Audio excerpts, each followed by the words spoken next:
Welcome everybody. Again, we are the Vinyl Community Guncles. Here we are. Here you are. We're all together to review PJ Harvey's 1995 album, To Bring You My Love. Should be exciting. There it is. There it is again. Richard doesn't have it. I don't have it either. I'm Robert Fithen, along with Richard from Calvin Wazoo, Craig from Craig's Vinyl Plethora, and ladies and gentlemen, the man who hates being introduced last, Mike from Hubtunes. That disappointed look was immediate. idea. All right, so yeah, PJ Harvey's To Bring You My Love came out in 1995. It was her third album. Her fourth album, if you count 4-track demos, which was like the demos from Rid of Me, and that was, actually released as an album.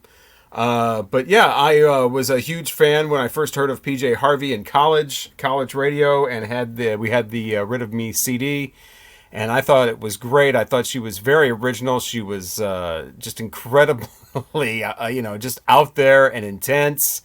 And we played, and I made sure when I was programming the station, I made sure we played Rid of Me, the song, which was kind of a little bit ahead of its time by a couple of years before all the frantic females came in with Alanis Morissette. She was ahead of that pack.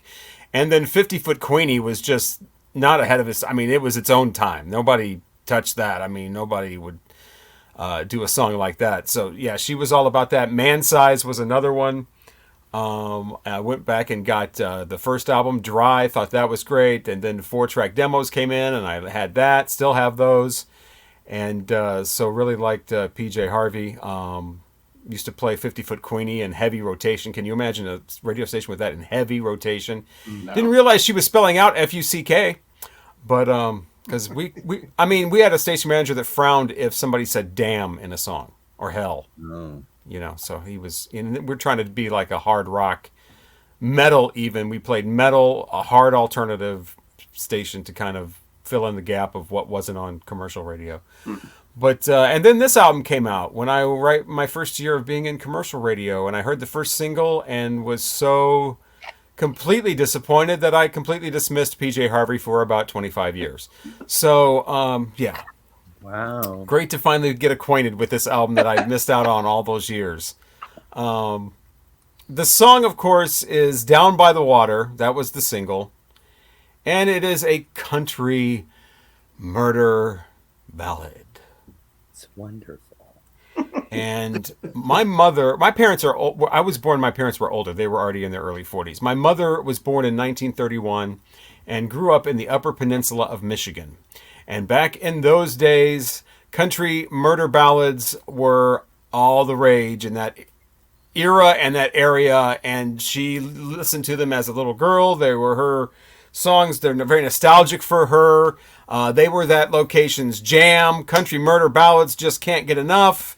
And so I grew up with those and heard singing those, and then later on trying to find those songs for her. And I never liked them. I always thought they were just ridiculous, especially there's like 80 of them.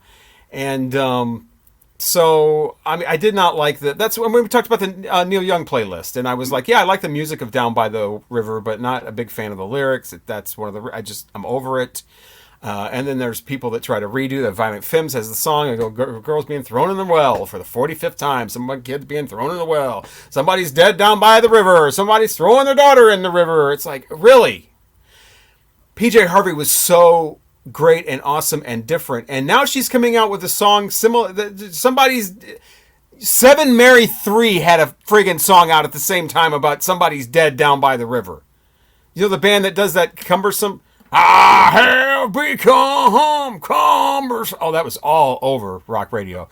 So yeah, PJ Harvey, not, I was not into that at all. So great to finally hear the whole album and get the whole concept of that. Most of the songs on the album are basically her versions, and this is what I think. I didn't look up the album and read all about it and whatever. I just formed my own opinion. I think what's happening here is she's kind of got a concept album where instead of just being wacky and way out with her own stuff, she's kind of paying homage to country and blues songs and putting her own spin on them. Especially things like Long Snake Moan and Come On Billy, where it's like, the deadbeat dad, you got to come see your child has been born. Send his love to me, to bring you my love, all the things I'm going to do to bring you my love. That sounds like an old country song if you just go with the lyrics. Working for the Man. I can't imagine PJ Harvey working for the man, but she's got Working for the Man in there, and instead of sounding, oh, I'm so tired, and all that, she really does sound like she's very like demure in it. It's very quiet.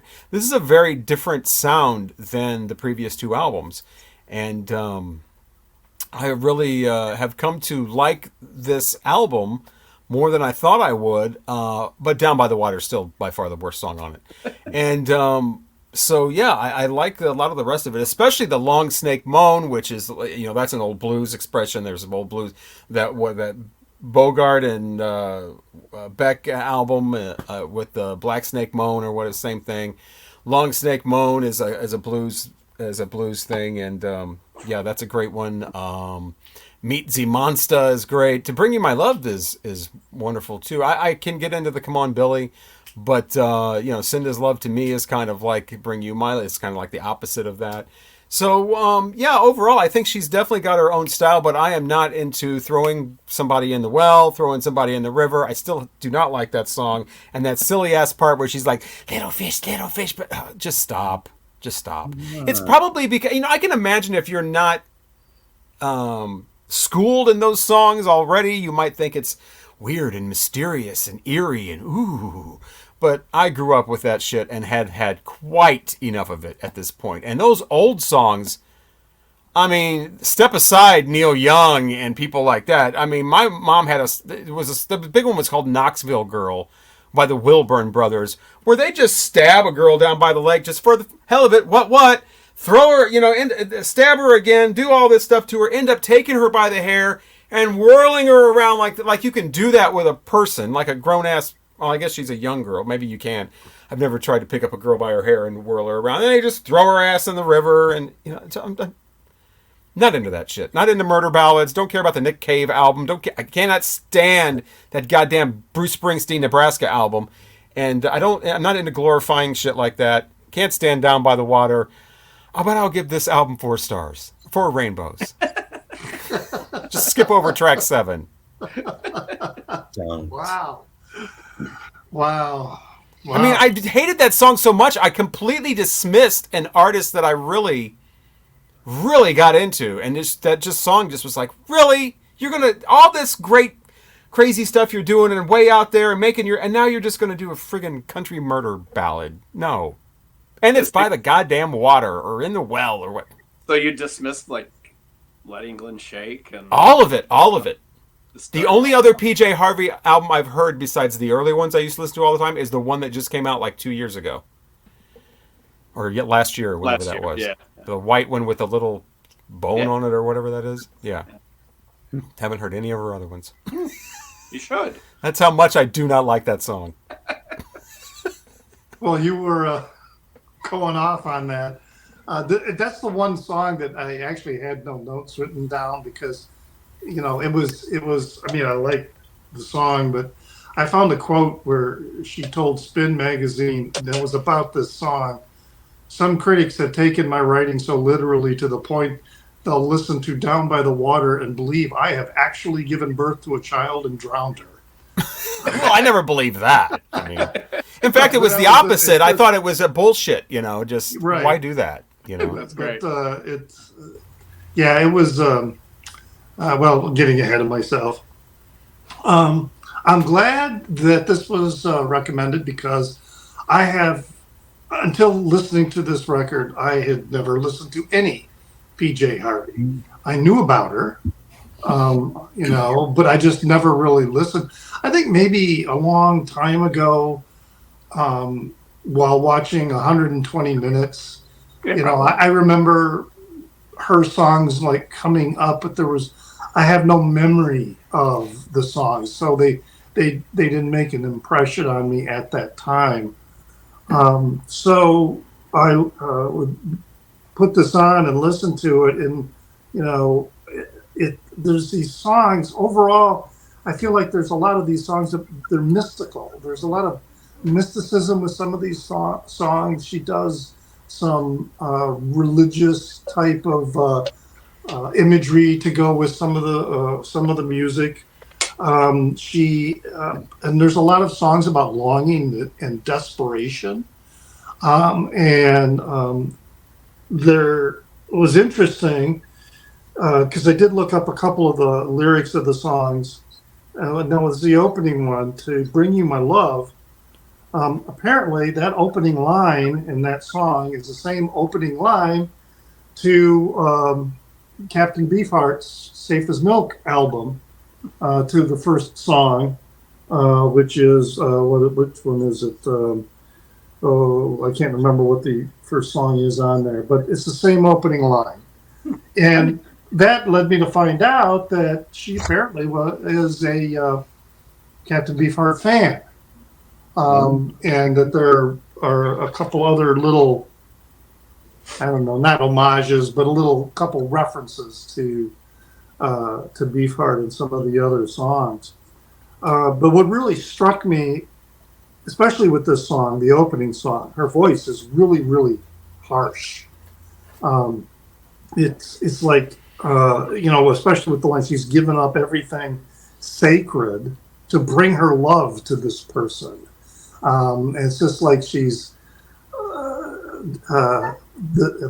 the desperation. It's not, but it's not desperation like you might typically think. But it's just this person who is singing.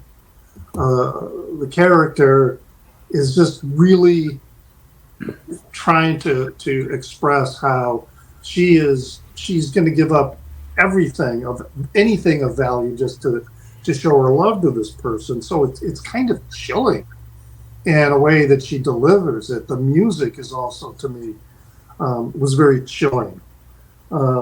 Meets a Monster is just this pounding and almost industrial kind of sound to it. The minimalism in there, the fuzzy bass is just I don't know. It's just really, the word that comes to mind. It's just really juicy. I just really like that fuzzy bass, and a lot of the songs too. The way her voice, her vocals, kind of fit in and match with what's going on. She's not singing the same way, throughout the different songs. And in fact, it's not only that she's changing the way she sings with different songs, the recording of her voice changes. Some songs her voice is muffled, or it's just distorted. And I just really like how that was done. Working for the Man, yeah, again, a spooky, eerie. The delivery kind of reminded me, and I gotta be careful how I say this, because in the past when I say, "Oh, it reminds me of this," I'm not saying she sounds like this. Yeah, they're going to remind him of the Partridge Family or something. But her singing style, the way that she approached the song, reminded me of Kim Gordon in Sonic Youth, with the way how she would deliver some of her songs. So that's what I'm talking about. This a similar kind of delivery. And the acoustic, I like "Come On Billy," and I love the acoustic guitar, because I just think it just works really, really well. Again, this is pleading, it's desperation, that she's trying to get this man to come back to her. Teklo, the very simple guitar foundation, again, there's a very sparse instrumentation with a lot of the songs. But then you come to "Long Snake Moan," and that's just this big sound. It's like noise rock almost. It's just got this really heavy rhythm. Her voice is very distorted. It's a violent song. It made me think that maybe BJ Harvey's into some kinky stuff. It just, it made me think of that. Oh, I would assume, yeah. "Down by the Water," like I said, yeah, I didn't write anything down by that. But the song didn't bother me. I think, I think a lot of rock musicians, even more so than maybe country musicians, are fascinated with songs that tell stories where somebody's going to kill somebody, and it's just a motif. It's just a um, But it's it's so specific though, and it's been done so many right, and I think it's times. It's because it's like, appealing to a lot of Nobody else musical said artists, little fish, big fish swimming in the water. and that's which part is is just also taken That ridiculous. part is from great. Robert's right. It was taken from a blues song that she took. There's a couple songs I found out that she took some of the lines were modifications or taken directly from another artist. Yeah. The big little fish, big fish comes from the Salty Dog Blues, which has the line "Little fish, big fish swimming in the water. Come on here and give me my quarter." Oh, So she, Macqua! so I can call she changes that, but Oh, that's funny. yeah. I've heard salty. I don't remember that, but yeah, that's. I think I'm a mother. Again, we've got this very minimalist melody, and her vocals are just so muffled. I mean, I had to look up the lyrics because I really couldn't understand what she was singing initially, so that I could, follow along. I got lively acoustic guitar, which I wrote down for "Send His Love to Me," and then the closer with the dancer. Just overall, this was a really great first time experience for me listening to PJ Harvey, and it's a record that I started thinking, oh, would I want this in my collection? And more that I kept listening to it, I'm going, yeah, I would want this in my collection, and I'm going to go with 4.5 rainbows. I'm going to try and restrain myself from giving too many 5 rainbow ratings because I'm sort of inclined to do that. To me, there are no duds on this record. And the variety is just, I don't know, that's just what really engages me. It's almost like, what's she going to do next? What's the next song Yeah. gonna be like? That's my favorite kind of album, and that's definitely on here. Is just a lot of Yeah. variety. Like I said, she's pulling from so many different things, but she's still her. It's still PJ Harvey. That's the brilliance of it, with And the she exception of doesn't track sound like 7. a young, she doesn't sound like an old woman trying to sound young. No, not at all. So yeah, 4.5 rainbows. Hey, Polly Jean, to bring you my love. All right. Fun. She was only 26 years old when this album came out. So you got to kind of think about the brilliance at what age she was. And then this was her 3rd record, right? Yeah. This is actually the first album I heard. I kind of knew of her, but I had never really heard anything prior to this and haven't heard anything after. This is really the only PJ Harvey record I've actually ever listened to. I know a lot of her songs. I know that awesome duet she did with Tom York. And then she did a couple albums with John Parrish. I don't know who he is, but I'm more familiar. Oh, She did this with him. She does all her records with him now. Oh, okay. Well, but she had 2 that were Paul PJ and John Parrish. They were. Yeah. The rest of I'll just say PJ Harvey from my understanding. But anyways, yeah, 26. I find that neat. Down by the Water was the first song I ever heard by her. And we all know I love a murder ballad, but I didn't grow up listening to I didn't hear all the country murder music growing up. So I heard it very sporadically, murder songs, and I think they're fabulous. And I love the stories that are told in them. So I love Down by the Water. That's like why I got into this album. But there's more than that song on here, obviously. I mean, the opener, To Bring You My Love, which probably is my favorite. I think Long Snake Moan is also really great too. But I like the different stylings and the different, like, each track is you're listening to a different, almost like you're listening to a different artist. Because that's just how original and unique she is. You guys kind of said most of what I was thinking. I don't have like a track by track. I just love Down by the Water, and I'm not going to apologize for that. And I love the Little Fish, Big Fish. Now that it's You should apologize for snowing, that, though, at least. Come on. and I'm not apologizing for Give that. us some. That just makes me so happy to come back here now, give me my daughter. And I'm not. Yeah, that's the a only one that happy. loves that part. That's a happy part. Where's the Little fishies bringing the corpse Yeah, up to the bring it right? Yeah, surface. they're Bring eating it it. on, Hopefully, bring it on piranha. over to my house. No, don't. Shut your face. Okay. Distracting my brain. It already can't think. Okay. So yeah, 4.5 rainbows. That's all you're getting from me. I love it. Well done. I love it. I tell myself every time I listen to this record, you really need to like listen to more of her albums, and you really need to like get more into her. And I've asked people dozens of times, "Oh, what's the next one I should get?" And then I just never get it. The next 3 following this are great. Yeah, the Rid of Me at this point, after hearing this, might be too dated almost. It might be too extreme. It's very raw. You know, yeah. But I love that when it came out. Oh, me too. I absolutely That's fell what in love I with. loved about Dry and Raw. Yeah. Or Rid of Me. They were great. But we were how old when we heard those, and it was the times too, We're and I think years ago now. yeah, and it doesn't have the variety that this album has. So yeah, you're probably right to follow it up with the ones after this if you're not familiar with her. Yeah, definitely. The only album she has that I don't really care for is White Chalk. It's not my favorite of hers, but Let England Shake and I dig PJ Harvey. So this is her 3rd record.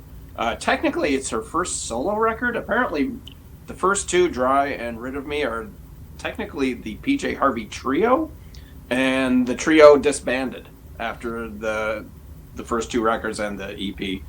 And she took some time off, and she teamed up with John Parrish, and this is what she came up with. And I think I think it's the highlight of her career. This is one of my favorite albums of all time.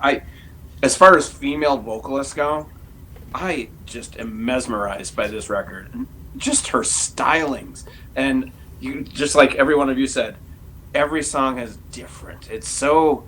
Her vocal approach is different for every song. I mean, and the yearning and the desperation, I think Richard said desperation in her voice. To Bring You My Love is a perfect example of just a great PJ Harvey song. That her vocal performance, the lyrics are awesome. She's just, the way she delivers it, it's painful. The way she sings, and you can tell the whole album. There's definitely a theme to this album. I've listened to it over and over. There's definitely a theme to it. You would think it would be autobiographical, because it's so personal. There's so much in here. It's so deep. But she says it's not. Like you said, she borrows a lot of lyrics from other artists and stuff. To Bring You My Love is my favorite song on the record. It's my favorite PJ Harvey song. The way she delivers it, that vocal performance is just. And I think also, I think Richard also said, the way her vocals and the music go together, it just is absolute perfection. I just love how she does this. I think John Parrish is a big part of that. I was just saying he's on every record she's made since. And it's basically, I think, just the 2 of them. They do have some studio musicians come in and help out, but a lot of the stuff he does himself as far as musically. Working for the Man, I really dig. I just love that, just because it's so different than everything else on the record. It's really good. I like Come On Billy too. Long Snake Moan opens the second side. I love that. So, what's wrong, Craig? Come on, Billy. Sorry, my mind was in the gutter. Well, technically, it's Come On. It's the. I know, but just the way he's. Come on. I like to Come On, Billy. 4.5 rainbows. No, I adore this record. I think it's nearly perfect. It's definitely the perfect PJ Harvey record. It is. Yeah. It's her pinnacle. It just, everything comes together. Those first couple of albums, like we were just saying, they were so raw, but they were exciting and they were cool. But yet there was I always wanted a little bit more. I wanted a little more depth and a little more substance to them. And this comes along, and I think this album is more mature than those albums. I think is the word. And I feel like at my age now, if somebody like Craig was to say, and had not heard this album, was to say, what's a PJ Harvey album, I would now recommend this over like the first two, because the first two are a time and place, they're an age, we're rock, crank it up, wow, this chick's crazy, it's that kind of thing. This, though, as a grown-ass man of, half a century old, I think this is much better of a listen, at this point. And thank you so much for recommending this. I adore how her music has evolved over the years. Her album, she comes back last year with an album after what, like 15-something years? And it was incredible. And a lot of people are like, it's not really PJ Harvey. It doesn't sound like, it's not the PJ, it's not dry, it's not. I don't want her singing those songs. It would be ridiculous if she just kept doing that, And it's the perfect PJ Harvey record for 2023. I love the new record that came out last year. And like I said, I like everything. Everything she's done except White Chalk. I'm not crazy about that record. But I recommend anything, especially. I'll definitely be listening to more of the stuff after this. I could slap myself now for ignoring this whole album. Oh. It's all right. I deserved it. Yeah. Just because of that one song. That shitty track 7. Greg. Well, I love it. Yeah, I mean, it's terrific, right? Yeah, I'm going to listen to, like Richard said, I'm probably going to, I don't know if I'll get the album because it is a 1995. I would probably get the CD. All of her. Yeah, I was thinking I might get the CD as well. You'd probably get it for $2 or something like that. Yeah. Everything, all her entire catalog is in print. You can get any of her records, and they're like $23, $24, I think. And this sounds really. Yeah, it sounds good. Yeah, it sounds nice. Yeah, everything she has, and there's also demos. You could get a nice CD for $6. I want to say $6, really? I want to say I paid like $20 for this. So. Oh wow! And I got it like a couple years ago, maybe. If I got that record, I would want it on some sort of color vinyl. Yeah, or something I don't like think that, I don't think it's in it. I just get the CD. Yeah, I was looking at the in Discogs, and I didn't notice. It just didn't jump at me that there were a lot of color variants. No, I don't. She just did a reissue campaign of the entire catalog, and she each month she released an album with a separate album of demos from that album. So if you want the demos, you can buy the and the demos were like $15 for the record. So you could buy them separate, you could buy them together. You weren't forced to buy demos if you didn't want. Oh, so it wasn't a Giles Martin production then, obviously. No, here I'll show you. You could buy the demos separately. You don't have to buy the whole thing over again. Yeah. Like, here's the Let England Shake demos. And then that month, she also released Let England Shake. Here's the Stories from the City demos. Separate. $15. This is Desire, or is this Desire? And then the Dry demos. Really great. And these were cheaper than the actual records. And, because not everybody wants the demos. That's what I hate about, like all these packages that you put together. You're forced to buy a lot of these demos that I'll never listen to them. But I'll listen to these. Right. And some of these demos are better than the records. They're really good. So everybody's given this 4.5 stars. I would have, but it's, Down by the Water can't do that. So 4 rainbows. I'm only keep doing that just to see Craig's face. Every time. That's right. I love it. So what would that be? 4.5, 17.5 rainbows. All right, so the next album, I thought I would give everyone a choice. A choice. Just to make everything more interesting, always doing different things. So I was thinking about this one particular album, but then I thought, well, maybe it's a little much. It's a little different. It's a little out there. They may not be able to handle it. So then I thought of this other album, but then I realized, well, one of them may not really like this other album. So I didn't know which one to pick. One person in particular may not like the other album. So, would you rather hear something known as queercore? That's the genre. It's LGBT. That sounds horrible. It's it's a group that is with a bunch of different people that have guests on almost every song. The first, like for instance, the first track features Shirley Manson from the band Garbage, and there's guests on every song. Would you rather hear that, or would you rather hear what Discogs is saying is the most popular album so far of 2024? More people have this in their collection on Discogs than any other album from this year. And the other album is from last year. It was released this year? Yes, and it's the most popular, it's the most collected release of the year so far. If it's that, Taylor Swift. But one of you may not like it. So the choice is yours. I don't know. The idea of I listening kinda wanna to do something this. that's already been designated as, or so far, I mean, we're not even through the first quarter. And, No, I'm just saying if you go to Discogs and you look up the year and you look up what's the most collected record, it's this one. More people have this album from 2024 than any. I'm not saying that Discogs is a critic and saying this is the best album. I'm just saying more people have this than any other album of the so far this year. A lot of people want that record. I wonder what it is. Well, they have it. Yeah. They have it. Because it's different than want and collect is collection is different. Right. But it's probably the same album. I kind of want to do that. Is it me who's going to hate it, though? The choice is yours. But the queercore, I mean, I like some good, too. And some Shirley good punk, but a lot of queercore is not all that. So Richard knows what queercore is. Okay.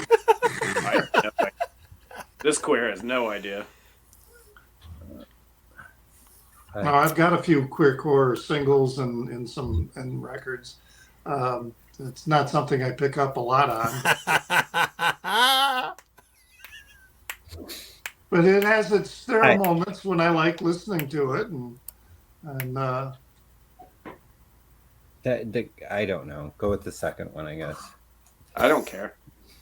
No, I don't care is not an answer. Okay, I'm gonna say go with the Discogs one because I want to know what it is. Well, you'll find out what both of them You'll are. tell us. Yeah. Wow. And then can we make up our minds once we find out what they are? No. Damn.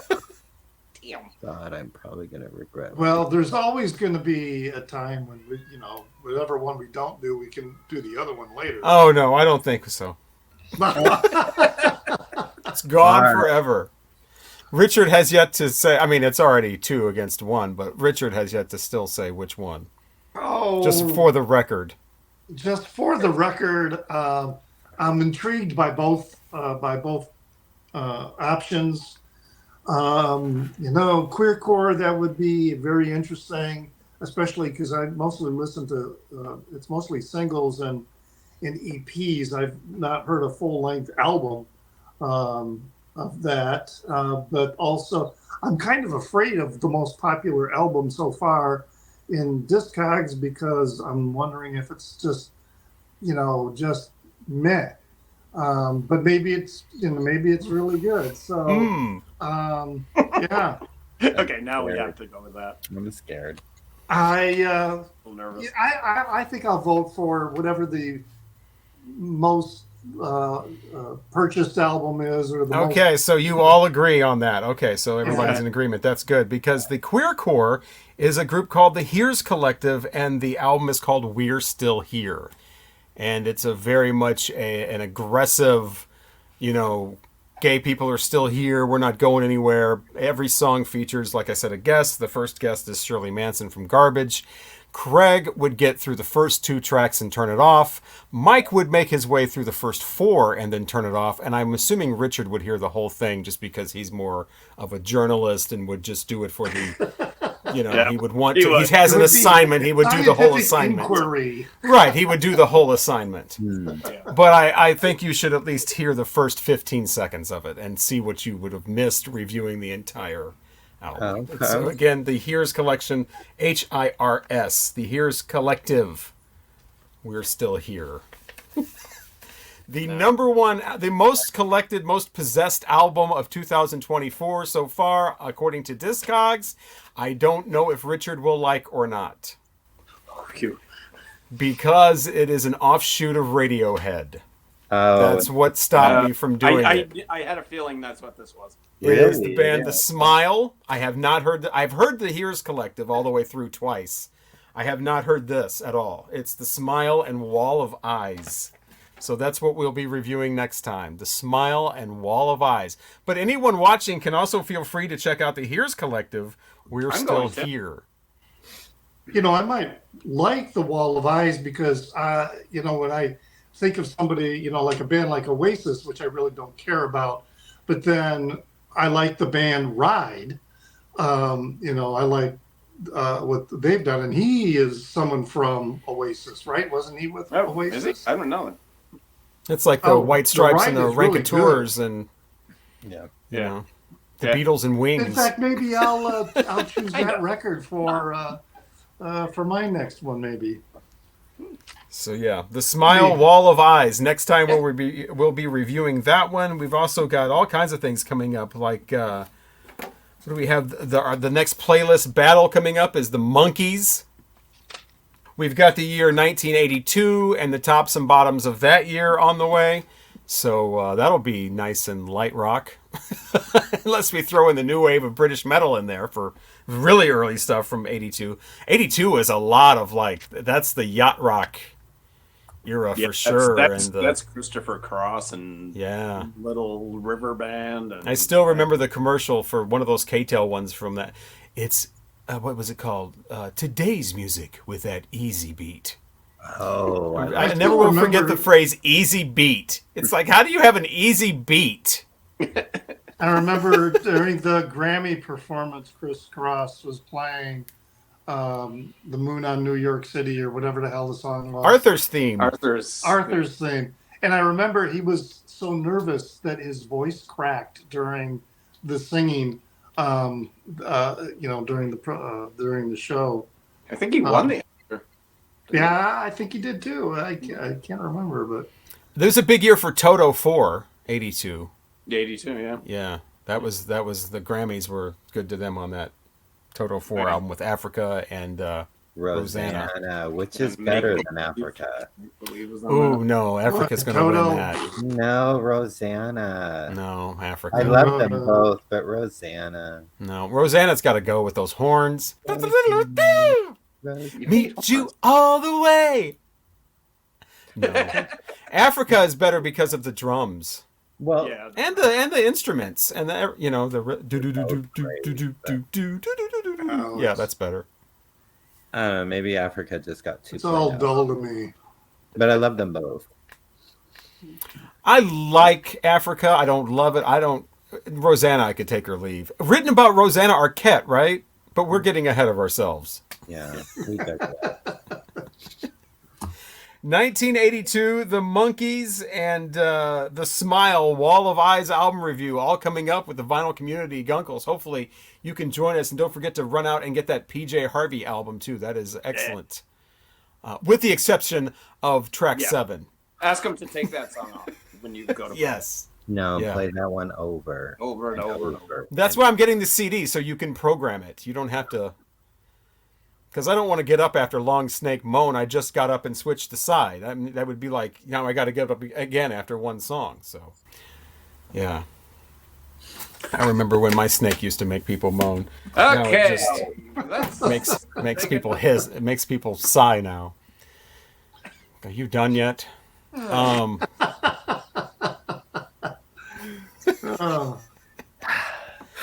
Talk to you again next time. We're the Vinyl Community Guncles. I'm Robert Fitton, along with Richard at Kelvin Wazoo.